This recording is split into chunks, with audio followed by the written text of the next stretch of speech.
Taip, tai sveiki visi. Smagu, kad vėl susirinkom. Šiandien mes turim nuostabią pašnekovę Medeiną. Labas tau. Sveiki. Tai praeitą pokalbį lygiai taip pat pradėjau. Mes galėtume apibūdinti tave ir pridėti N dalykų, bet kaip tu pati save apibūdintum? Čia visada man sunkiausias klausimas. Nežinau, aš viską darau po truputį, man turbūt tai ir labiausiai patinka ir seniau aš bandydavau atrasti kažkokį vieną apibrėžimą, nes taip mus augino, ar ne, kad galėtum pasakyti, kas tu, žinai, daktaras, teisininkas, žinai. Tai aš neturiu tokio vieno apibrėžimo, aš turiu daug domėjimosi sričių labiau. Tai visų pirma, esu bendrasavininkė tokio centro Vyšnių žiedai, kuris yra skirtas vaikams su ypatingais poreikiais. Taip pat esu influencerė, kaip jaukinuosi šitą terminą. Taip pat daug kalbu apie skaitymą ankstyvai, daug konsultuoju tėvus įvairiomis temomis. Viena iš tų temų yra primaitinimas, pavyzdžiui. Tai, žodžiu, tikrai labai skirtingos spektro pusės, darau daug skirtingų dalykų. Bet vis tiek viskas sukasi apie vaikus. Taip, kažkaip natūraliai taip atmigravo, aš sakau, genuose turbūt. Mano močiutė dirbo su vaikais, mano mama dirbo su vaikais, mano sesė dirbo su vaikais. Ir turbūt kažkaip ta tema natūraliai iškyla mūsų gyvenime. Taip. Tai kitas klausimas, kas tau yra ugdymas pats? Kaip apibrėžtum, kas tavo gyvenime yra ugdymas?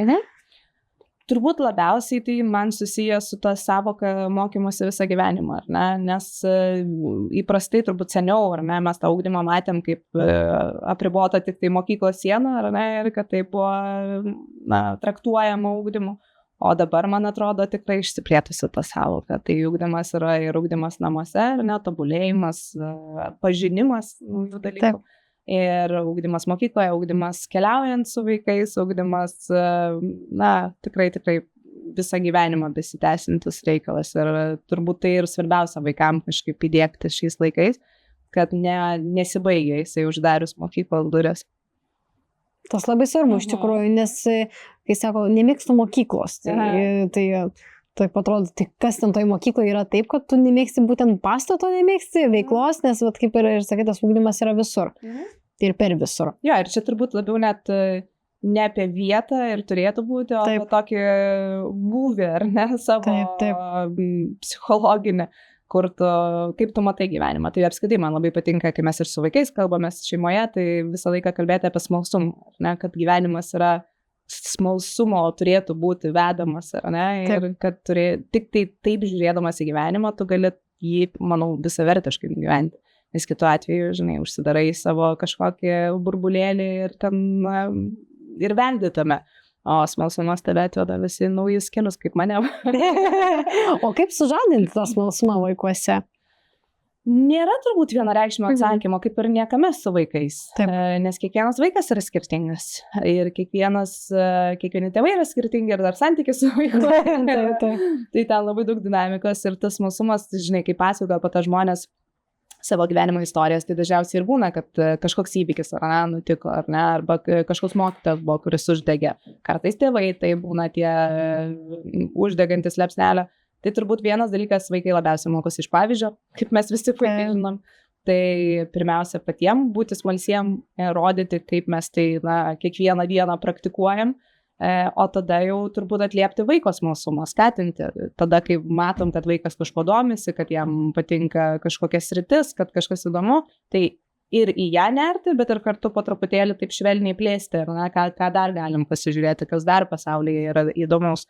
Tai aš taip noriu tikėti, kad gal man, pavyzdžiui, lengviau tą vaikam perduoti, nes aš pati natūraliai esu labai, toks, ne tik tai kas smalsus žmogus, bet be galo džiaugiuosi viskuo, kas yra pasaulyje. Man be galo įdomu, bet kokia smulkmena gali būti labai labai įdomi, kaip veikia kažkas, ar ne? Tai tie kažkokie paprasti dalykai, kur ten net nepagalvotum, ar ne?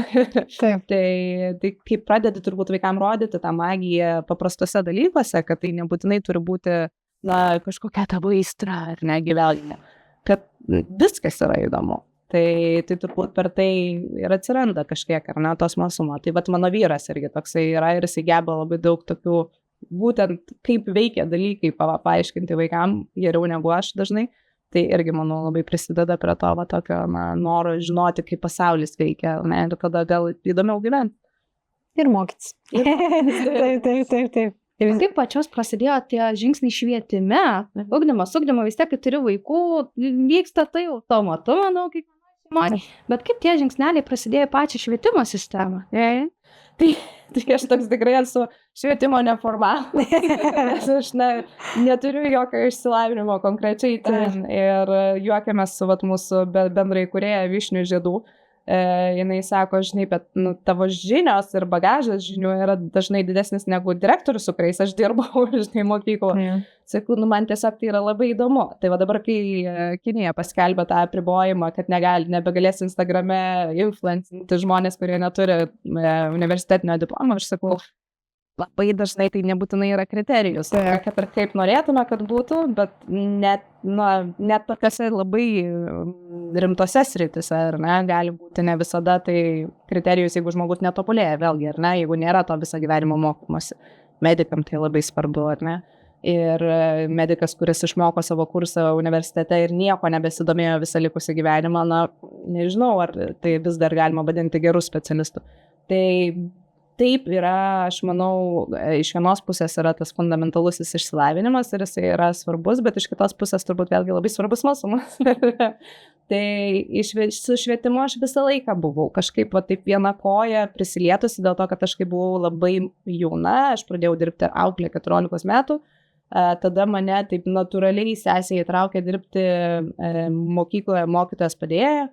Po to aš dirbau stovyklose, šeštadieninės stovyklas organizuodavau anglų kalbos mokymą.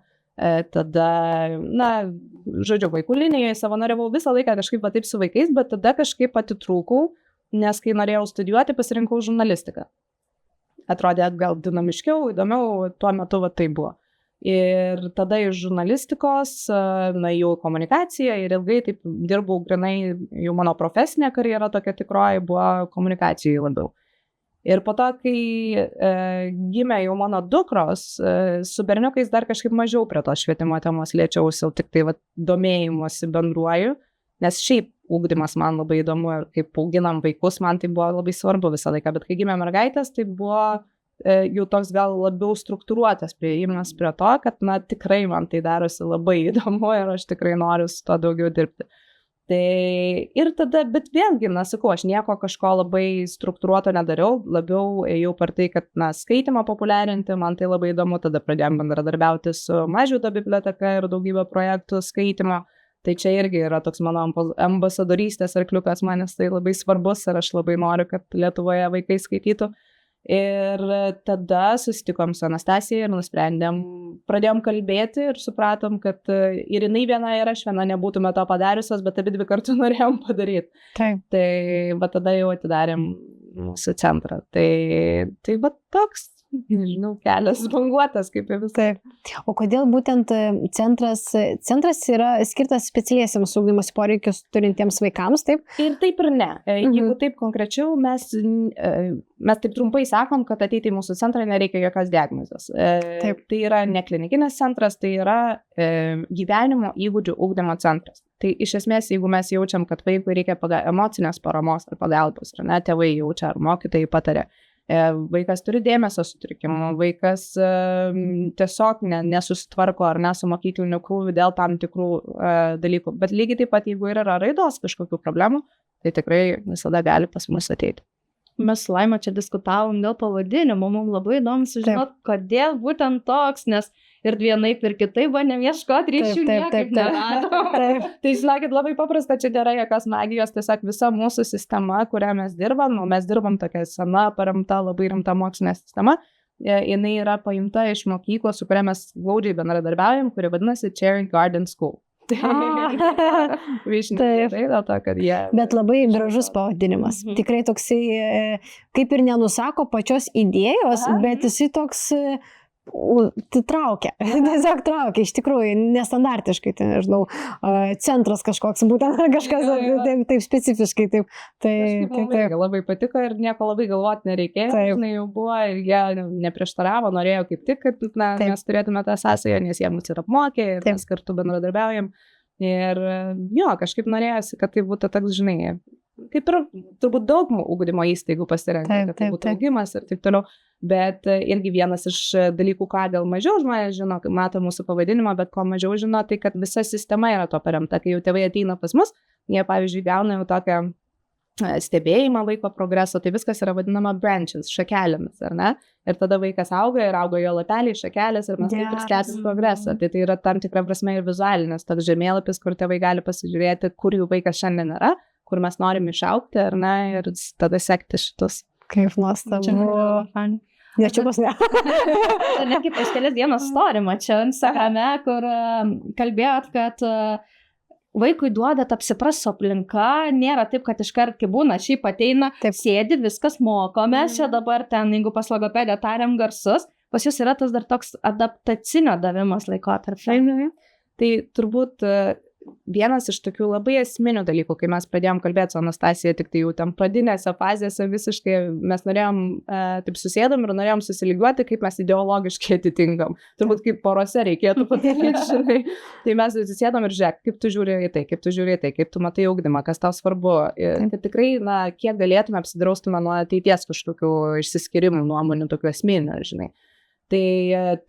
Tai vienas iš tų dalykų ir buvo, kad, kaip mes žiūrime ugdymą ir koks jis turėtų būti. Tai kuo labiau individualizuotas, kuo labiau atliepiantis kiekvieno vaiko poreikius, nes mes norim duoti tai, ko negali sau leisti duoti mokykla. Ar ne, prie geriausių norų, prie nuostabiausių mokytojų tiesiog yra per daug vaikų, yra visiškai struktūruotas laikas, neįmanoma jiem atliepti taip kiekvieno vaiko, kaip galime mes. Ir mūsų tikslai kiti, ar ne, mes nesam mokymo įstaiga, ugdymo įstaiga, mes esam labiau tokia asmeninio augimo, jeigu taip galim pavadinti. Tai dėl to tai ir yra tas lankstumas, yra mūsų magija, man atrodo, nes kas galvojam, kad bus toks fainas niuansas, ar ne, fainas priedas, iš tikrųjų tapo turbūt vienu esminių ir nuostabiausių akcentų, dėl to, kad vaikai, kai ateina, mes pamatėm ta dinamika, žinai, vaikas ateina, jisai gali būti pavargęs, alkanas, įsijautrinęs nuo kažko, nes kažkur konfliktavo, ar ne, dieną gal su kitais vaikais. Tu jauti iš jo, ar ne, kokios jis nuotaikos šiandien atėjo ir mes galim prie to prisitaikyti, nes mes neskubam. Nes aš kaip sakiau, jeigu tėvai veda pas psichologą, pas logopedą, tai bet kuris vaikas, bet ypač jautrus vaikas, jisai pereina tą adaptacinę laikotarpį kiekvieną mielą kartą, kai tu ateini į sesiją. Tai jeigu sesija yra 45 minutės su nedideliu vaiku, ar ne, tai 15 minučių bus tikrai to adaptacinio pereinamo laikotarpio, kai vaikas vėl pratinasi prie aplinkos, prie žmogaus, prie šviesos, prie visko, kas pasikeitė, ypač jeigu turi sensorinių ypatumų, ar ne, tai jam dar labiau reikia to laiko. O pas mus atėjęs, jisai, ir jeigu ten ta sesija, sakau, 5 minutės, tai jisai 15 minučių pratinasi, tai realaus laiko yra pusvalandis geriausio atveju, tėvai moka kaip, už visą tą laiką. Ir šiaip, kokio tu progreso gali tikrai tokio, nuoseklaus pasiekti su mažais vaikais, kai tiesiog prišoki, ar ne. Tai, sakau, vėlgi su geriausiais ketinimais, bet, man atrodo, tokia sistema, kur vaikas ateina 4 kartus per savaitę, kur dirba su tais pačiais specialistais visą laiką, kurie jį pažįsta, kurie žino, ką jis mėgsta, kaip jisai jaučiasi, ar galim sustoti ir užkasti, ar galim sustoti, nueiti į sensorinį kubą ir šiek tiek pailsėti, atsipalaiduoti, nes matau, kad vaikui reikia. Tai yra visai kitokio lygio, ar ne, tiesiog ir paslauga, ir supratimas apie vaiką. O yra kažkoks, tikriausiai yra, bet patikslink, koks amžiaus tarpsnis ateina? 3 iki 8 metų, kol kas dabar taip apsiribojam, po to žiūrėsim. O planuojate į kitus miestus plėstis? Čia dabar pagrindinis klausimas visą laiką, bet mes labai griežtai irgi sutarėm, kad jokių būdų negalim daryti kompromisų kokybei. Tai sunkiausia, kaip visi žinom, Lietuvoje yra rasti žmonės. Ir taip truputėlį švelniai žvalgomės, bet iš tikrųjų labiausiai sudėtingas šitas aspektas yra. Ir jeigu galėsim kažkada užsitikrinti, kad tikrai galėsim teikti lygiai tokią pačią kokybę kaip Vilniuje, tai tada taip. Bet, sakau, visą tai priklauso nuo specialistų, o specialistų Lietuvoje tikrai labai labai trūksta. Tai labai aš noriu paskatinti jaunus žmonės, jeigu įmanoma čia. Nes vaikų psichiatrų, vaikų klinikinių logopedų, vaikų ergoterapeutų žiauriai trūksta. Ir mes mokam geras algas. Labai svarbus aspektas. Tai tikrai, tas ir baisiausia, kad tu gali pasiūlyti gerą atlyginimą, bet tiesiog nerandi žmonių, kurie galėtų ateiti. Tai tikrai, tas trūkumas yra milžiniškas. Ir net ir Vilniuje jau labai, tai buvo mums sudėtingiausia dalis. Tai mes buvom irgi užsirašę klausimą apie specialistus, kaip sekėsi juos rasti, nes tikrai nemažai ten tų specialistų pas jūs yra, kaip palyginus ant tokio centro, tai tikrai didelis kiekis. Taip. Ilgai. Tai čia, sakau, ilgiausias dalykas, kas užtruko, nes mes su kiekvienu jų taip, ir kalbėjomės ir norėjom pamatyti, kaip dirba ir mums turbūt toks kriterijai net truputį gal kitokie buvo, negu dažnai būna, nes taip mes pasižiūrim pirmą į CV, kad būtų reikalingos kvalifikacijos, bet man labai svarbu buvo, kaip tas žmogus iš tikrųjų bendrauja su vaikais. Nes aš iš patirties žinau, kad gali būti fantastinių kvalifikacijų žmogus, bet jisai labai mėgsta mokyti, o ne vaikus. Tai tada irgi tu nepasieksi rezultatų gerų, dėl to, kad čia turi būti ryšys su vaiku, turi būti altruizmo, tikrai, mes kaip pat su Anastasija sėdim centre, sakom, gyvenam, žinai, nes tu ne tik todėl, kad tu savininkas, bet todėl, kad tikrai labai labai rūpi. Man rūpi kiekvienas vaikas, kuris ten ateina, nuoširdžiai, aš sakau, tai gali atrodyti kaip, žinai, PR'as, bet aš tai žmogus, man negali nerūpėti. Tai vat labai ieškojom tokių žmonių, kuriem tikrai rūpėtų ir aš labai tikiu, kad radom, tai dabar mūsų komanda yra tokia uogytė visiškai, tikrai labai irgi mylim ir vertinam, nes tikrai tokie žmonės, kurie irgi netaupo savo laiko, kurie nori padėti vaikam, kurie galvoja visą laiką, ateinam pas mus, mes turim virtuvėlę, tai pietauja ir visą laiką šnekasi, žinai, ką čia galim padaryti. Tai iš to irgi, žinai, jauti, kad yra teisingas mąstymas. Tai vat per specialistų atranką tikrai ilgai ėjom ir, sakau, atsiunčia CV, pasižiūrė, atrodo viskas žiauriai gerai, susitinki kalbėtas, gerai, žinai, ieškom toliau. Tai jo, bet sakau, atradom tokius žmonės, kur visada pritūps prie vaiko, žinai, kai vaikas. Taip. Buvai, man atrodo, ir Reels, ar Kėls, ar ką apie tą, dar buvai nepasakius to atsakymą, aš galvoju, čia tikriausiai bus apie tai, nes man kažkas irgi yra šitą paminėjęs, aš tiesiog papuoliau tokią situaciją, irgi dirbau auklę, žodžiu, irgi pritūpiau prie vaiko ir sako, va, ir aš taip atsisuku, kas, gal padariau kažką, sako, pirmoji, kuri pritūpė. Ir man taip keista, bet atrodo, čia yra norma, čia turėtų būti, taip. Atrodo, žinai, kurie tikrai myli vaikus, tai yra normalu. Taip. Esminis diferenciatorius. Taip. Tu nori nusileisti iki jo akių lygio, nes tu su juo kalbėsi, žinai. Taip. O tas, kuriam svarbu yra kiti dalykai, žinai, karjera, tėvai, žinai, atlyginimas, jisai bendraus su tuo suaugusioju, o tas, kuris tikrai myli vaiką, tai jisai iš karto, žinai. Taip. Man atrodo, visi, kurie dirbat su vaikais, tai tikrai tą esat pajautę. Taip. Čia vaikams svarbiausia, kad ir tam vaiko, ar tai žiūrėti, ar tai jau lygiai su tame kalba. Toks paprastas dalykas, bet iš tikrųjų labai reikšmingas. Ja, ir tas, sakau, labiausiai pasijaučia su netgi treneriais, žinai, kur būna fantastiniai pasiekimai pačio trenerio, ar ne? Ir tam tėvai dažnai renkasi, ypač apie mažus vaikus, kalbu jau kaip paaugliai, vyresni, kita dinamika atsiranda. Bet mažiem vaikam ieško ten, žinai, pasaulio čempionų ar ten Europos čempionų.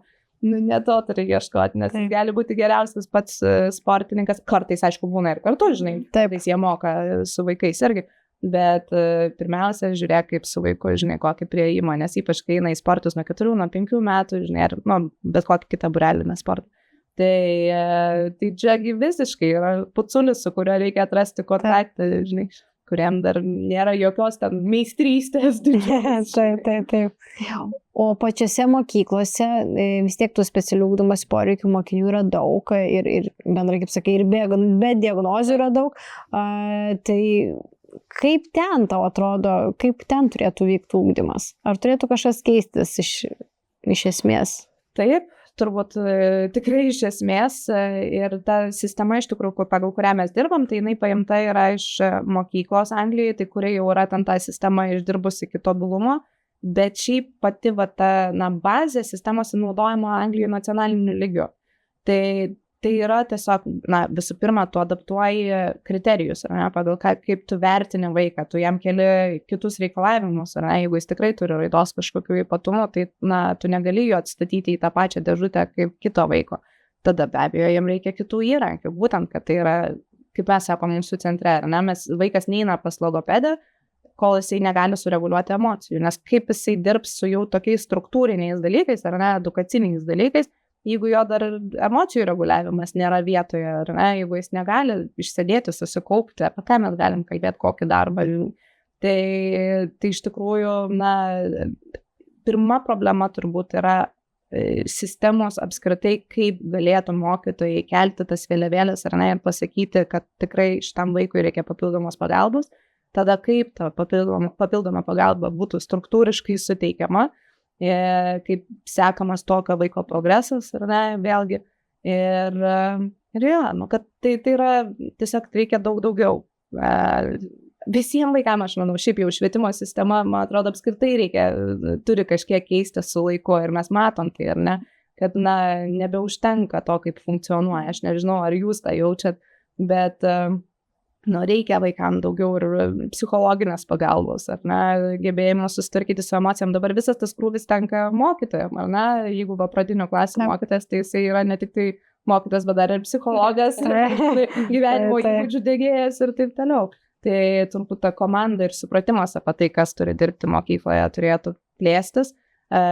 Ir lygiai taip pat, žinai, kai logopedai irgi dirba mokyklose, man atrodo, ir krūviai dažnai yra tikrai neadekvatus ir tikslai, kurie yra keliami, irgi, na, yra nepakankamai modifikuojami prie raidos ypatumų, ar ne. Tai, nu, labai daug niuansų, kaip kalbėti su tėvais, ar ne, kurie, pavyzdžiui, neigia, kad vaikui reikia papildomos pagalbos, tai čia toks tikrai labai kompleksinis dalykas, bet mes turim šalių, kurios jau yra priekyje tikrai su šitais sprendimais. Aš žinau lietuvių, kurie išvažiavo iš Lietuvos gyventi į užsienį vien dėl to, kad norėjo savo vaikui su raidos ypatumais suteikti va tą papildomą pagalbą ir Lietuvoje nerado jos galimybių net privačių, nekalbant apie valstybinę mokyklą. Tai dėl to, na, tikrai dar turim kur pasitempti, bet tam reikia specialistų. Ateikit dirbti.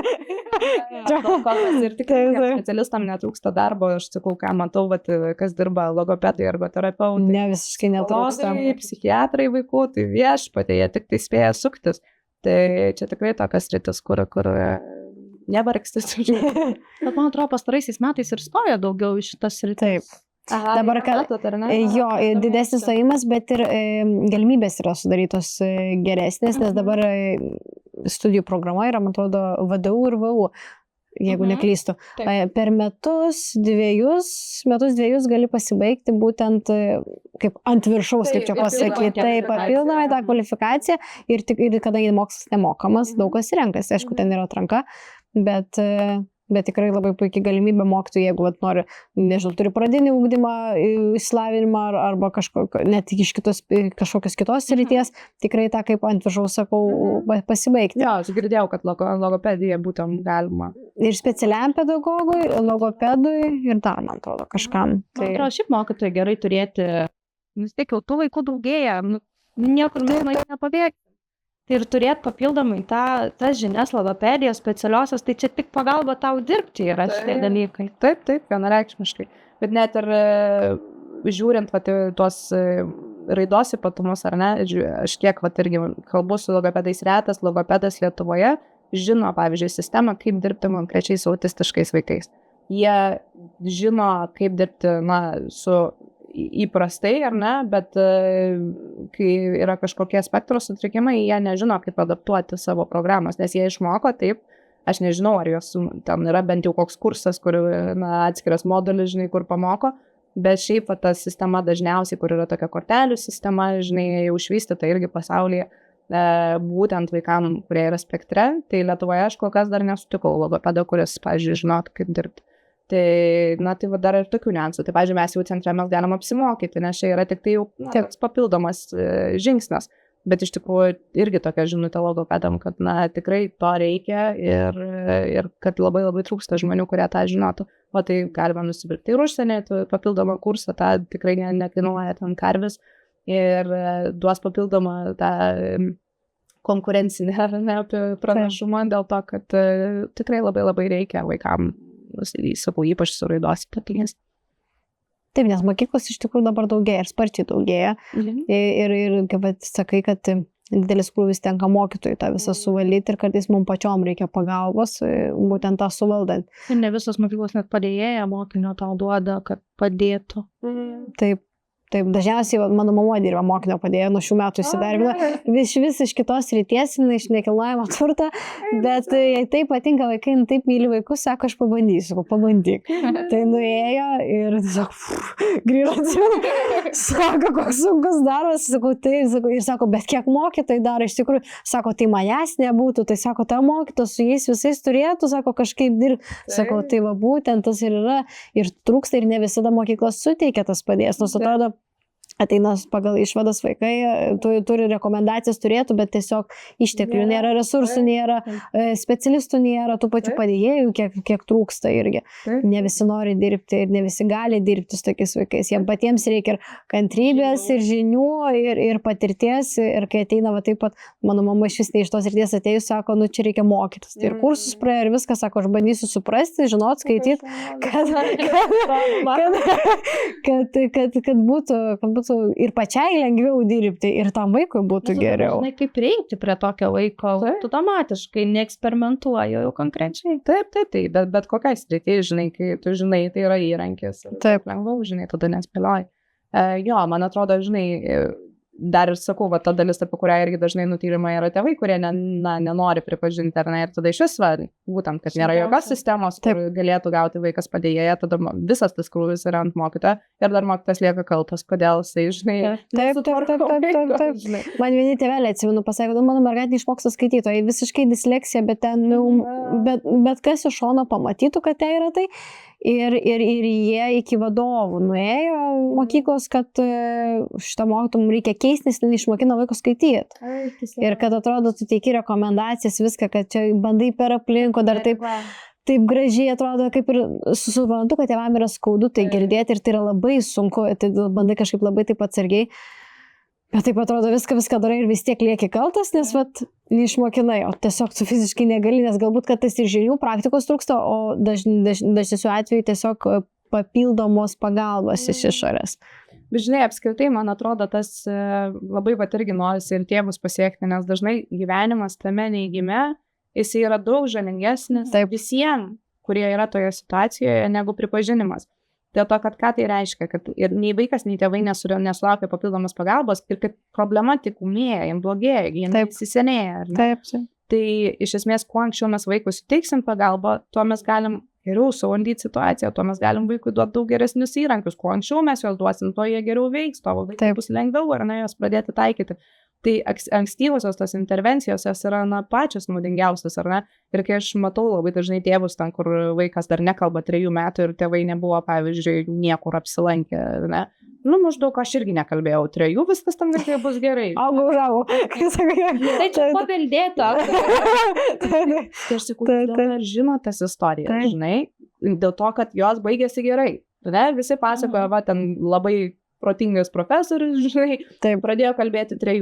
Tai aišku, jūs gaunate tai kaip pavyzdį, bet tai nereiškia, kad tai yra standartas. Taip. Tai yra kaip tik labiau išimtis, ar ne, kad geriau pasikonsultuoti, geriau pasikalbėti, galbūt tikrai bus nieko, bet galbūt yra kažkas, kur jūs galėsite jau pradėti dirbti, ar anksčiau, ir tada vaikui bus lengviau. Nes tikrai, žiauriai skauda širdį už tėvus, kurie po to tik tai atsibunda, kuriem tada yra 1000 kartų sunkiau per tai eiti. Bet tai irgi yra sistemos problema. Vėlgi, ne visada tėvų, dėl to, kad daug tų, ar ne, yra checkpointų tokių, kur galėtų jau būti ta ankstyvo intervencija. Tai, man atrodo, bendrai visuomenė lavinti apie tai, tai ką mes šiandien darome, daugiau kalbėti apie tai. Darželiai, kad irgi būtų informuoti, kaip pastebėti tos ankstyvuosius ženklus, kaip kalbėti su tėvais. Tai aš žinau, kad apie tai yra kalbama, bet tokios sistemingo ugdymo nėra. Tai vienas irgi iš tokių tolimų mano svajonių yra, kad galėtume ir ugdymo įstaigas šiek tiek mokyti apie tai, kaip ir atpažinti, ir kaip bendrauti su vaikais, ir kaip jiem galima padėti, ir kokios tos ankstyvosios intervencijos galėtų būti, nereikalaujančios milžiniškų pastangų, ar ne, ką galėtų žinoti mokytojai ir daryti, ar ne, ką galėtų daryti ugdytojai. Tai man atrodo, ne visada reikia kažkokių milžiniškų finansų ar milžiniškų projektų, kartais reikia tik noro, žinai.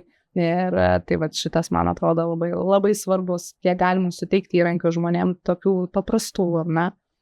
Bet ir nuo požiūrio į vaiką priklauso. Aš atsimenu, pasisodinau, turėjau klasę labai didelių sutrikimų mergaitę ir aš čia pasidau į priekį. Neįgalą, bet į priekį. Nes jinai mane girdėdavo, mane žiūrėdavo, jai būdavo įdomu ir jinai tada taip susidomėdavo pačiu ūdymu. Ir sulaukia tokio komentaro, kaip aš tokį vaiką, kažkokį kitokį, sodinu į priekį, o ne į galą. Ir man tai taip įstrigo ir taip, man tai toks šokas buvo ir kokį tokį. Ta prasme, aš į galą nugrūsiu, kad tave atvedė, tai čia būk iš toj klasė, bet tai netrukdyk, taip, nešok, nerėk, nepabėk ir panašiai būk gale. Ir man taip įstrigo ta mintis, kad sako, tu kaip čia tokį vaiką pasodinai į priekį. Kaip tik pasisodini, daugiau pagalbos gali duoti kaip priekį, vis tiek. Taip. Tai kažkaip mes neturim mokykloje daug ten išteklių jiems kaip padėti ir jau kiek aš iš savo resursų pati sukuriu aplinką tai mergaitai, tai tiek jinai ir gauna ir atrodo, kad kalbiu su visais, jei kažką reikia asmeniškai, tai tu iš karto gali, tau nereikia per visą klasę vaikščioti. O ten vaikas sėdintis gale, tai ką jis įveiks tas, kas jam. Tiesiog, kad bus ta pamoka, paspalins papieš ir nei jisai keisis, nei jisai auks, nei jis tobulės tas vaikas. Tai neutraliai tu prieki pasisodinus tą vaiką, kartais tam vaikui užtenka šonę atsistoti, tu gali pamoką vesti, tu tiesiog šonę tau užtenka stovėti ir viskas. Jam saugu, jis tave pažįsta, jam yra gera, jam nėra baisu. Aišku, yra kitų aspektų, kai jam būna kažkaip už nugaros, kai daug veiksmo vyksta, jam tą erzina baimę, tai aišku, čia ir visiškai pagal vaiką turi būti, bet tikrai neturi vaikas bus atskirtas, kaip sako, nuo kitų atskirtas. Ja, bet sakau, dabar toj sistemai daug problematikos, bet mano draugė gyvena regione ir irgi turi ypatingų poreikių vaiką ir pati ėjo kryžiaus kelius. Vaikas super gabus, daugelį aspektų ir norisi kaip tik jį paskatinti ir suteikti tas galimybės, skaito, rašo, skaičiuoja, darželyje. Tai visą tą sistemą vaikui įsidėliojo jinai, bet jinai, sakau, per kryžiaus kelius eidama, reikalaudama, sakydama, kad šito reikia, kovodama, su kuo reikia kovoti, ir taip toliau, ko pasidarė taip, kaip, kad veiktų ta sistema. Tai to vėlgi neturėtų būti, ar ne, turėtų jinai įsijungti automatiškai, jeigu mes matom, kad yra poreikis, yra, šviesoforo sistema darželyje ir viskas, vaikas jau keliauja, per ją. O tėvai jau pakviečiami keliauti kartu, Taip. Tai tokia svajonė, Tai čia šiaip labai svarbu, kad tiek ugdymo įstaiga mokytojai ir tėvai bendradarbiautų kartu. Jeigu susitarim, kad žiūrėkit, jūs namie laikotės tokių taisyklių, aš ir mokyklai tų pačių laikausi taisyklių. Arba jeigu mes pamatom taisyklę, sudarom tam tikrą sistemą ir kad namie palaikykim. Pabūna čia, kai tu mokyklai jau dirbi, ten per tas dienas eini, tada atostogos ir po atostogų grįžta ir vėl iš naujo stato. Taip. Savaitgalį užtenka atostogų, nereikia savaitgalį užtenka. Savaitgalį dar greičiau gali susirinkti tą vaiką, bet jeigu tik po atostogų viskas nulio. O taip. Aš tą puikiai žinau dėl to, kad mano šeimoje, ar ne, yra vaikai, mano vyras išsiskyręs ir gyvena pusę laiko su mumis, pusę laiko su mama. Tai vien tai, kad yra skirtingos namų taisyklės, kiekvieną kartą. Ir nesvarbu, kad jau 12 metų vyksta, kas kartą, reikia priminti viską iš naujo. Tai vaikai trumpą atmintį, bet tai normalu. Ir man atrodo, čia toks labai labai svarbu, kiek įmanoma didesnis tėvų įsitraukimas ir labai matom tą skirtumą iš tikrųjų, kur tėvai įsitraukia, kur netgi progresas vaiko, ar ne, kuo anksčiau, būtent kai kalbam apie pirminę pripažinimą, diagnostiką, ar net nebūtinai, ta diagnostika, kartais gali nieko nekeisti labai, jeigu tu darysi žingsnius, kurių reikia. Tai jeigu matom, kad tėvai įsitraukia ir eina tuo keliu, ar ne, kur ateina, sako, jau buvom ten, bandėm tą, tai tu matai, kad vaikui yra tikrai, suteikta labai labai daug pagalbos ir kad jau gali judėti pirmin ir kad vaikas ir įpratęs dirbti tam tikrą prasme ir kad tos ankstyvos intervencijos turėjo savo naudą, kad tikrai visai kitur būtų vaikas, jeigu būtų nieko nedaryta. Tai tokių įvairių atvejų, būna kartais tėvai gali ir perspausti, ar ne, norėdami padaryti vaiką normalų, ar ne, sutaisyti. Tai šitas irgi turbūt toks išgėdėjimo etapas, kai reikia patiems tėvams susitaikyti ir išsikelti tokius adekvačius tikslus. Ir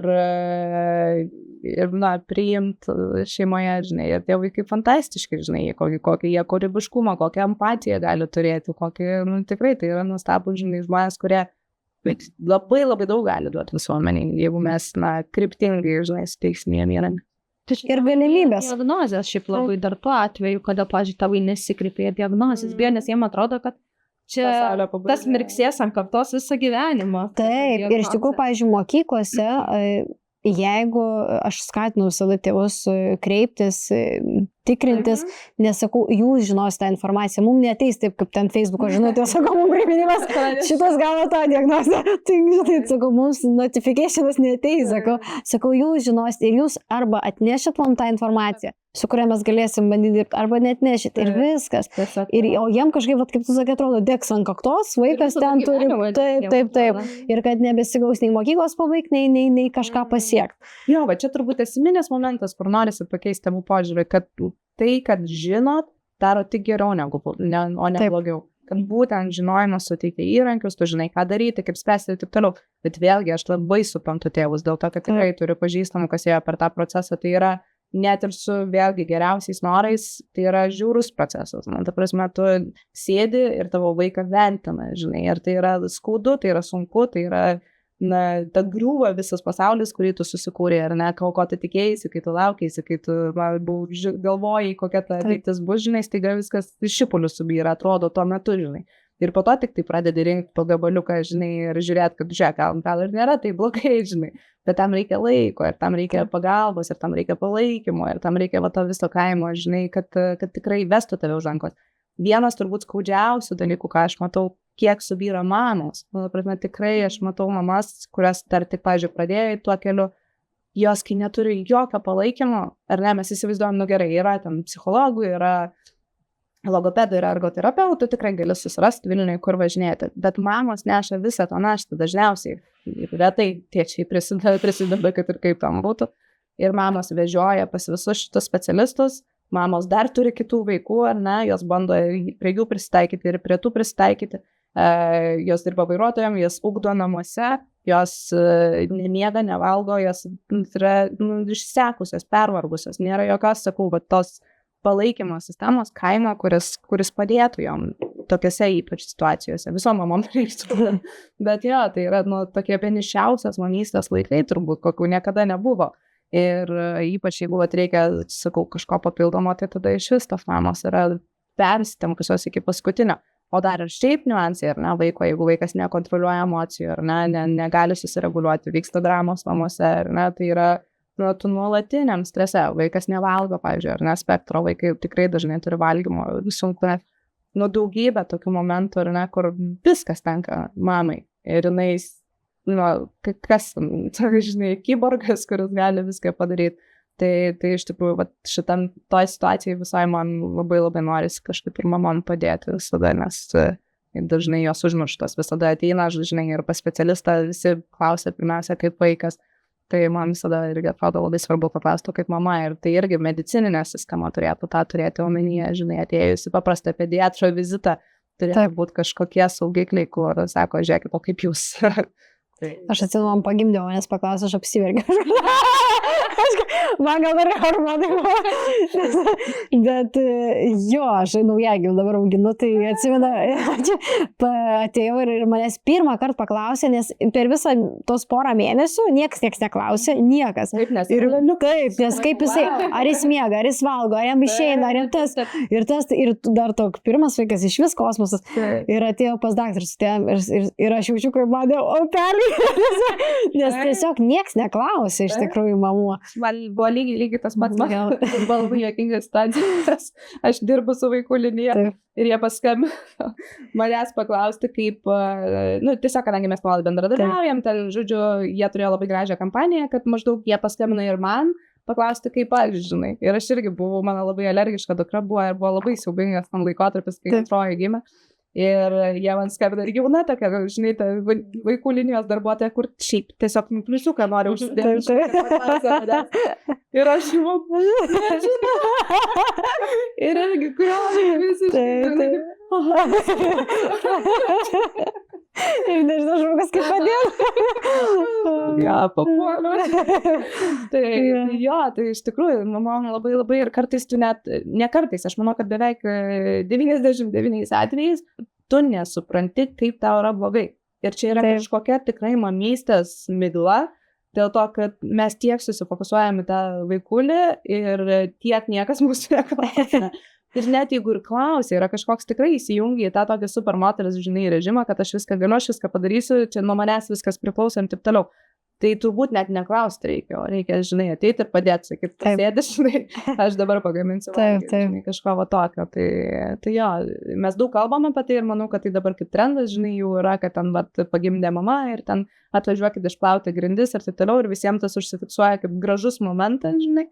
Bet kiek iš mūsų iš tikrųjų tą padarė, žinai, ir nebijodami, kad ten nepatogu pas draugę važiuoti ir prašytis grindis išplauti, bet iš tikrųjų tą padaryti. Tai čia tokie, man atrodo, esminiai gyvenimo diferenciatoriai, žinai, kas yra svarbu. Reikia garsiau apie tai šnekėti. Vien užtektų pas tą pačią draugę nuvažiuoti, sakyti, sėd, dabar aš padarau kavos, pasėdėm, mes išgersim, bet visko pasirūpinsiu aš. Ir ne pas kūdikį, žinai, va šitas irgi yra labai skaudu matyti mamom, žinai, nes visada atvažiuoja ir plešia tau iš rankų vaiką, žinai. Taip.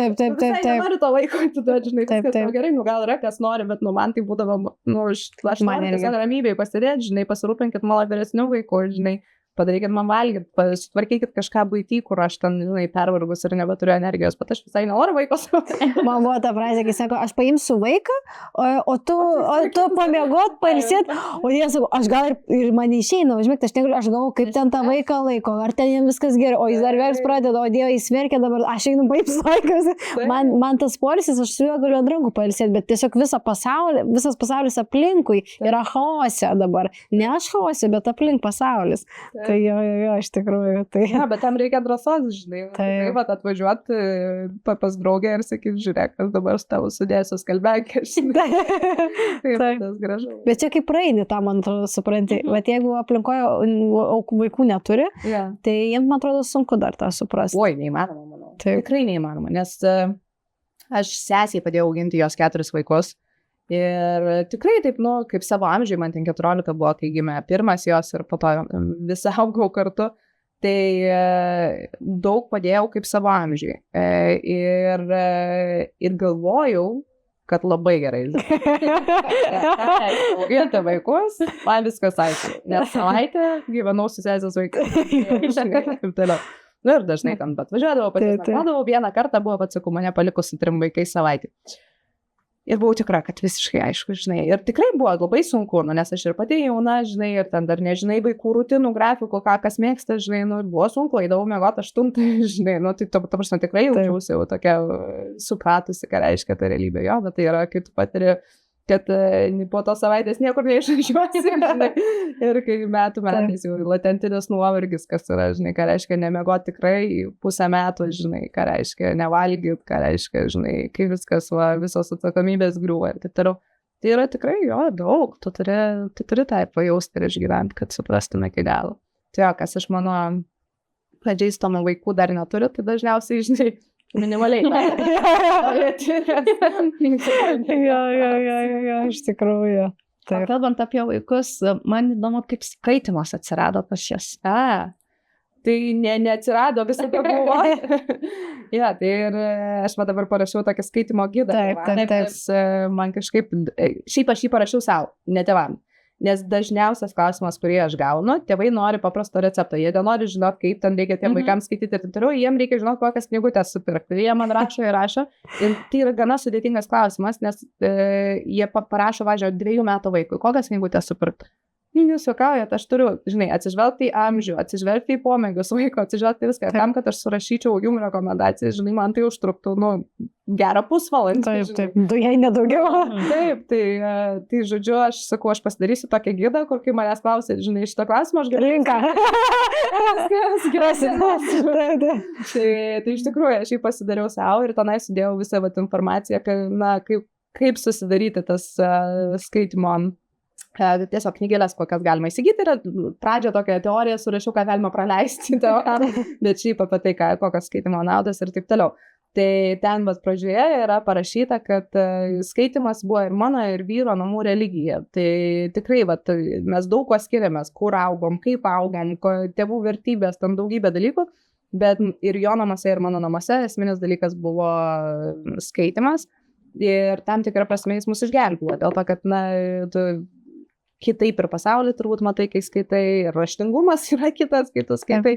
Tai tikrai buvo toks vienas iš esminio turbūt dalykų, vat ir iš jo, ir iš mano šeimos. Tada mes jau kai sukūrėm savo bendrus namus, su namuose knygos yra religija, mūsų namuose yra tiek knygų, kad kiekvieną kartą žmonės atėjo ir nustemba, nes mūsų interjeras iš esmės namų aplink tai suka. Ir pagal taip planavo, vieną siaubo istoriją mums pasakojo mūsų architektai, kad yra žmonių, kurie, kai įsirenginėja namus, užsisako knygas kartu, kad jiem pagal dizainą sudėtų gražias knygas. Tai čia man vienas širpiausių dalykų, ką esu girdėjus, tai Halloween'as.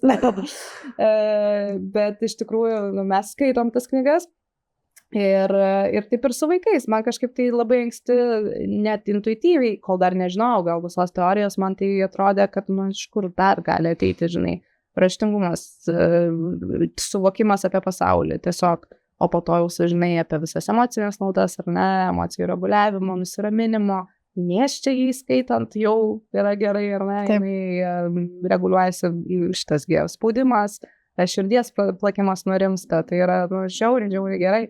Tada jau, kai vaikutis gimsta, mes skaitom jam, tai kalbos raida, viskas, man tai yra tokia magija, žinai, kur su tokiu paprastu dalyku gali padaryti tiek daug gero, emocijų atpažinimas, ar ne, mes kai skaitom, mes daug daugiau liečiam vaiką, mes daug daugiau glostom, rodom, ar ne, mūsų intonacija skiriasi, žodynas yra daug platesnės, nes yra tyrimai, kurie rodo, kad dažniausiai žmonės sako, bet aš daug kalbu, ar ne, su savo vaiku, tai gal to užtenka. Tai neužtenka dėl to, kad mūsų žodynas yra gan siauras, sąlyginai, ar ne, kai mes šnekam, net jeigu labai jau stengiamės vartoti įdomių žodžių, vis tiek literatūrinis žodis yra platesnis, sodresnis, gilesnis, tai turim skaityti vaikam. Ir dar vienas momentas, kurį dažnai tėvai irgi pamiršta, kad reikia skaityti vaikam tada, kai vaikai išmoksta skaityti dar toliau, ar ne, iki 12 metų būtų gerai skaityti vaikam garsiai, dėl to, kad jiem tai yra sunkus darbas. Ir vienas dalykas yra, kad, jie dar nemato to kaip hobio, retai būna, aš esu girdėjus apie mitinės būtybės, ir skaito vaikai vis dar pasislėpę lektorium, bet retai. Ir tai jiem yra sunkus darbas. Ir jie perskaito daug mažesnį kiekį informacijos, ar ne? Tai pats vaikas ten mažiukas skaitydamas pirmokėlį, kiek jūs duodat jiems skaityti? Nedaug. Pagal kiekvieno lygį. Jeigu klasiai tai laiko labai mažai, namuose tai kuo daugiau. Bet tai yra kažkoks standartas, kiek puslapių duodat ar kažko? Aš laiko prasme galbūt labiau. Per dieną nuo 30 minučių iki kiek ten, tai sakau, bent pusvalandis vakare prieš miegą, sakau, tai ramus tas laikas, tai tikrai su tėvais kartu, sakau, jūs irgi taip pat skaitykit, kad jie, jeigu negarsiai, kaip minit, tai bent jau šalia skaitykit, kad matytų, jog yra pavyzdys, ne jūs šalia sėdėkit scrollinkit, o vaikas skaito ir praeis 30 minučių sutiksės, galėsi baigti skaityti, nu tai toks kaip, tai kodėl aš tada turiu skaityti, kai tu gali scrollinti. Nes čia tas yra, kad verčia vaiką skaityti, bet patys niekad nėra knygos paėmę, tada vaikai palauko, kodėl aš turiu čia. Taip. Gerai, tas neveiks tikrai. Jo. Bet mūsų tai yra kitas juokas, nes mes su vyru, aš iš vis skaitau per 2 įrenginius, nes aš skaitau ant Kindle telefone ir klausausi mašinoje ant Audible. Ir mano vaikai nemato, kad aš pasiėmęs knygą skaityčiau. Ir mūsų šiaip knygos, iš tikrųjų, čia juokas, bet mūsų dauguma knygų nėra perlaužta nugarėlė net, nes mes ką perskaitom ant Kindle, tiesiog užsisakom po to Amazoną ir sudedam į lentyną, nes patys norim matyti, žinai, vizualiai, nes tu nebegauni tą malonumą, žinai, kai skaitai elektroninės knygas. Tai aš tai vaikam turiu pasakyti nuolat, kad aš neskrolinu, aš skaitau, žinai, tai aš būna tikrai atsisėdu, aš dabar eigu skaityti. Nes tai, jeigu pavyzdžiui, žinai, nebus, tai jie galvoja visą laiką, kad aš skrolinu. Bet, mašinai girdi visada, nes kiek įsėdam, visada automatiškai pasileidžia mano knyga, tai nuo mažiausio mergaitės būdavo, kažkas, žinai, bet koks vyras, žinai. Tai mano knyga, žinai, tai visą laiką jos tą. Ir tada papasakoju kažkiek, žinai, ko aš dabar klausausi, apie ką, kad, irgi jas, žinai, stomim. Taip. Nes iš tikrųjų, man atrodo, kai mes kalbam, dabar kaip tik interviu irgi daviau, ir apie vaikų mitybą, žinai, ir sakau, daug kas labai užsiakcentuoja, ten vaikų mitybą, ar ne, kad ten jokio cukraus, nieko, ten vaikų fizinės parengimas ir taip toliau. Aš manau, kad auginant vaikus, visa tai yra niekis. Dėl to, kad galima išmokyti vaikus ir gerai maitintis, ir sportuoti, nes tai yra šiaip jau ganėtinai smagus dalykai. Ir galima juos paversti tikrai smagiais dalykais. Ir tikrai nėra ten mano manimų raketų mokslas, ką yra sunku vaikus išmokyti, tai norėti skaityti. Man tai atrodo sunkiausias tėvystės darbas ir va toks, kur tikrai reikia susifokusuoti ir daug darbo įdėti. Nes spardyt kamuolį, visą laiką jie norės, žinai. O kad tikrai norėtų skaityti, tai yra tikrai labai labai sunku ir toks nesibaigiantis darbas. Sakau, yra turbūt vaikų, kurie patys, žinai, nori ir tą daro. Iš mano patirties mūsų visų vaikų, tai buvo visą laiką darbas į kalną, Sizifo, žinai. O ką mokytos mokyklai galėtų padaryti, kad palengvintų tą prieimą prie meilės skaitimui? Tai aš manau, irgi iš to, žinai, laiko stokos, iš sistemos ugdymo, kad yra tam tikri, žinai, tiesiog dalykai, ką turim padaryti ir kartais skubam juos padaryti, nes nėra laiko, žinai.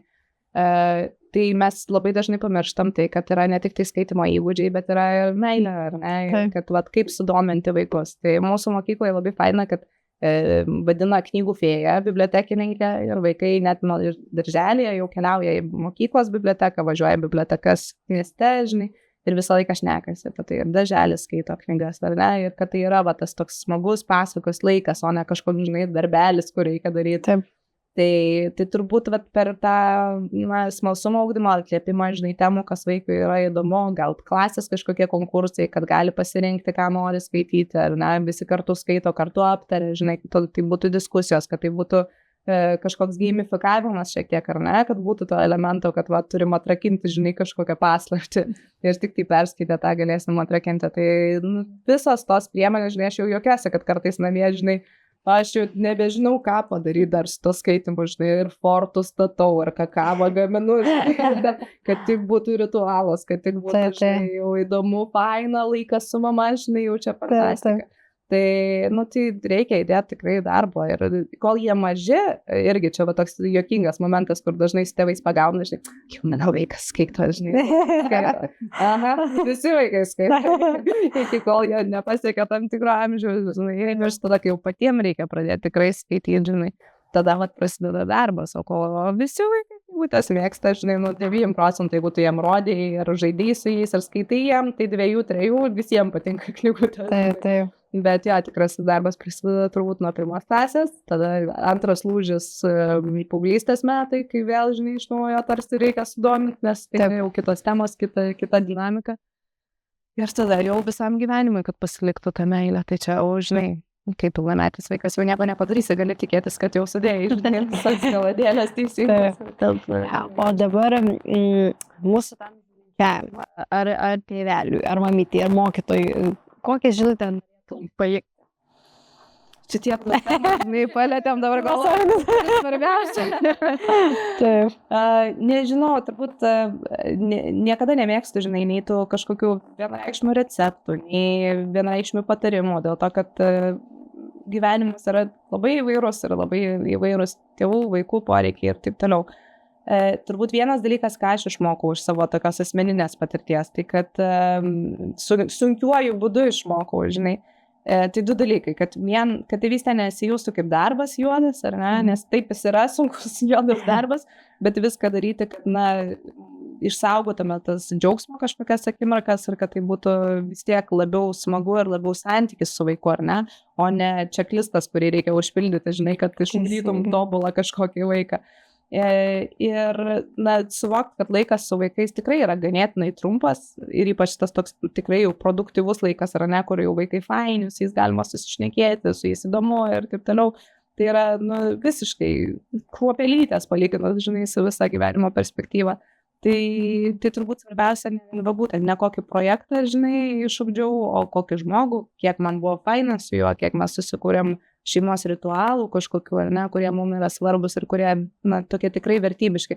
Nes apskritai tėvai, man atrodo, jeigu užsibrėžia kažkokius tikslus, kurie yra tik ant popieriaus, ar ne, tai ką jie norėtų daryti, bet tai nėra giluminiškai tai, ką jie patys mėgsta, ką jie patys daro, ką jie patys praktikuoja, neištvers jie ilgai, žinai, daryti kažko, kas eina prieš plauką.